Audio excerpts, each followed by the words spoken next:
दुनिया में चरम पर पहुंची न्यूक्लियर मिसाइल की जंग। पुतिन ने निकाला दुनिया का सबसे खतरनाक हथियार। मिसाइल को फायर किया तो नहीं निकलेगा सूरज। भारत ने निकाला न्यूक्लियर मिसाइल का बाप। 1 मिनट में साफ कर देगा चीन और पाकिस्तान। पूरी दुनिया हुई हैरान। अमेरिका तक आया दहशत में। भारत के फैसले से पूरी दुनिया हैरान। पीएम मोदी के ऐसे ही जबरा फैन नहीं हुए रूसी राष्ट्रपति पुतिन। तो दोस्तों, यूक्रेन और रूस के बीच चल रहा युद्ध अब भयंकर मोड़ ले चुका है। अब रूस ने न्यूक्लियर मिसाइल छोड़ने का फैसला कर लिया है। ऐसे में ये सुनकर दुनिया के सभी देश चौंक गए हैं। इसी कड़ी में अब सुनने में आया है कि भारत ने भी अपनी न्यूक्लियर मिसाइल को निकाल लिया है। तो दोस्तों, रूस और यूक्रेन के बीच युद्ध जो है वो लगातार जारी है। इस बीच पुतिन ने परमाणु युद्ध की धमकी दे दी है। रूस के पास परमाणु हथियारों का जखीरा है। इतना ही नहीं, रूस के पास डेड हैंड सिस्टम भी है जो एक बार में 1600 न्यूक्लियर मिसाइल दाग सकता है। इस सिस्टम के कारण कोई भी देश रूस पर हमला करने से पहले 1000 बार सोचता है। रिपोर्ट्स के मुताबिक रूस के पास 6000 परमाणु हथियार हैं, जिनमें से 16 हमेशा दागे जाने के लिए तैयार हैं। ये रूस के डेड हैंड परमाणु सिस्टम से जुड़े हैं। डेड हैंड दुनिया के सबसे विनाशकारी न्यूक्लियर सिस्टम में से एक माना जाता है, जिसे कोल्ड वॉर के दौरान बनाया गया था।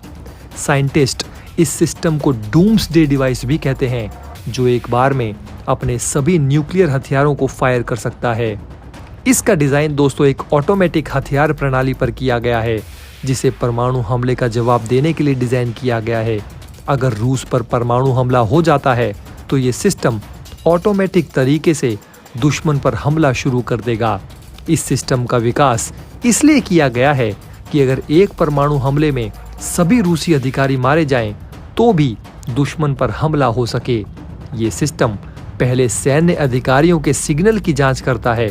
अगर सिस्टम को किसी के जिंदा होने का सबूत नहीं मिलता तो ये परमाणु हमले के सिग्नल की जांच शुरू कर देगा।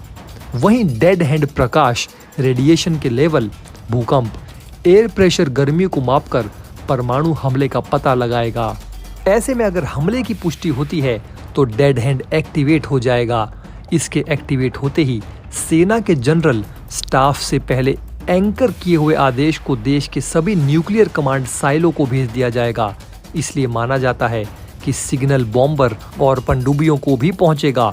इसके बाद मिसाइल के साइलों में परमाणु हमले से सुरक्षित बचे लोग अंतर महाद्वीपीय बैलिस्टिक मिसाइलों को लॉन्च करेंगे।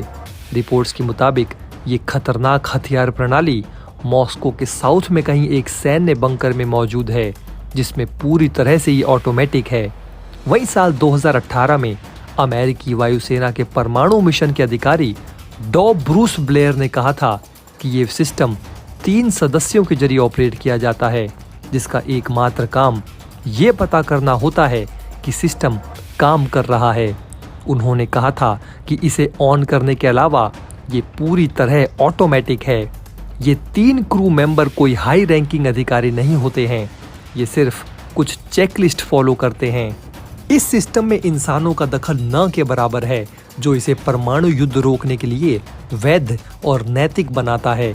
हालांकि ये सिस्टम सिर्फ संकट के समय एक्टिवेट करने के लिए बनाया गया था, लेकिन साफ तौर पर ये 2009 से ही एक्टिव है।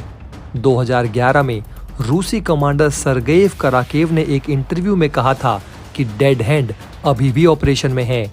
उन्होंने तब कहा था कि डेड हैंड आज भी अस्तित्व में है और काम कर रहा है। जरूरत के समय इससे सिग्नल भेजा जा सकेगा। वहीं बात करें भारत की, तो भारत ने 1999 में नो फर्स्ट यूज की परमाणु नीति घोषित की थी। यानी भारत कभी भी एटॉमिक हथियारों का इस्तेमाल पहले नहीं करेगा। भारत केवल परमाणु हमला होने की स्थिति में अपने परमाणु बमों का सहारा लेगा। वहीं पाकिस्तान में ऐसा कोई नियम या कायदा नहीं है। ये पाकिस्तान के नेताओं और उच्च सैन्य अधिकारियों पर निर्भर करता है कि उन्हें कब और किस स्थिति में परमाणु हमला करना है। इसलिए ऐसे में परमाणु युद्ध का खतरा बढ़ा हुआ है। इस विनाशकारी हथियार प्रणाली का एक्टिव होना पश्चिमी देशों और रूस के बीच परमाणु युद्ध की आशंका को बढ़ाने वाला है। ऐसा इसलिए क्योंकि यूक्रेन के साथ युद्ध में रूस को वो कामयाबी नहीं मिली है जिसकी उसे उम्मीद थी। कई मोर्चों पर उसे हार का सामना करना पड़ा है। कई बार रूस परमाणु युद्ध की धमकी भी दे चुका है। हाल ही में रूस ने ऑपरेशन थंडर का अभ्यास किया, जहां सेना ने परमाणु युद्ध की स्थिति में जवाबी कार्रवाई की प्रैक्टिस की। वहीं रूस और यूक्रेन के बीच जारी युद्ध खतरनाक मोड़ पर पहुंच गया है। परमाणु हमले की आशंका को देखते हुए मॉस्को ने न्यूक्लियर डिफेंस सिस्टम की टेस्टिंग शुरू कर दी है। विशेष अभ्यास में रूस की सशस्त्र सेना बैलिस्टिक मिसाइल, परमाणु हथियार से लैस पनडुब्बी और बम वर्षक विमानों की क्षमता को आंक रहे हैं। रूस का आरोप है कि यूक्रेन डर्टी बम का इस्तेमाल करके उसे उकसाने की साजिश रच रहा है।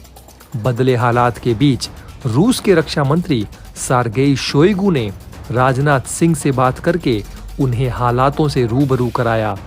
भारत ने साफ किया कि किसी भी पक्ष द्वारा परमाणु हथियार का इस्तेमाल नहीं किया जाना चाहिए।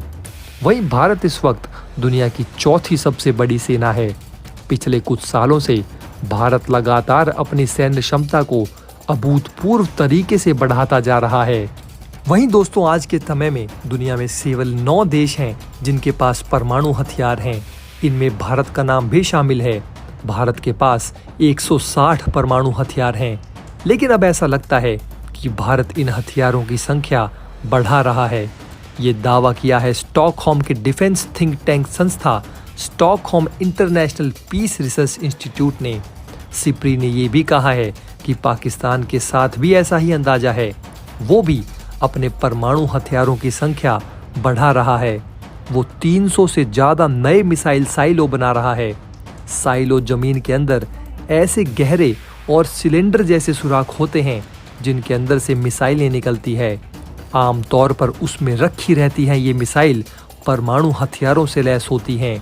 पिछले साल जनवरी में और इस साल जनवरी में चीन के पास परमाणु हथियारों की संख्या 350 ही बताई गई है। ये बात सच है कि चीन के पास पिछले 2 साल से परमाणु हथियारों की संख्या 350 ही बताई जा रही है। लेकिन सिप्री के अनुसार पिछले साल चीन ने कई नए लॉन्चर्स फील्ड में उतारे हैं। यानी भले ही चीन के परमाणु हथियारों की संख्या कम बताई जा रही हो, लेकिन वो भी अपने वॉर हेड्स की संख्या बढ़ाने में लगा है। भारत के पास जनवरी 2021 में 156 परमाणु हथियार थे, जो जनवरी 2022 में बढ़कर 160 हो गए हैं। भारत और पाकिस्तान दोनों ही अपनी मिसाइलों के परीक्षण की जानकारी तो देते हैं, लेकिन कभी भी उसमें लगने वाले हथियारों की ताकत, आकार या क्षमता के बारे में नहीं बताते।